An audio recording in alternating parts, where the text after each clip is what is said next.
Биыл су тасқыны қаупі бар аймақтың бірі осы Алтай ауданы.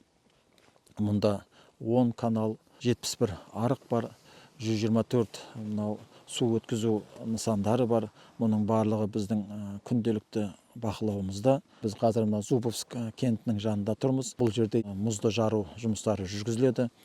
Мұндай мұз кептелу қаупі бар ауданда 5 орын болса, оның ішінде Зубовск дедік, жаңағы Малеевск, Богатырево, Быково және Тұрғысын ауылдарының жанында. Облыс бойынша мұндай 19 мұз кептелу қауіп бар аймақтар бар. Оның барлығы күнделікті бақылауда.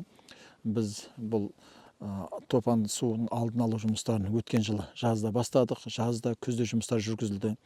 Қазіргі таңда аудан бойынша арықтардың, каналдардың жартысы тазаланған, жартысы күнделікті қар жауына байланысты қажет уақытында тазаланып, топан судың келуіне барлық сақадай сай тұрады. Топан судан халықты, инфраструктураны құтқарып қаламыз деп сенеміз.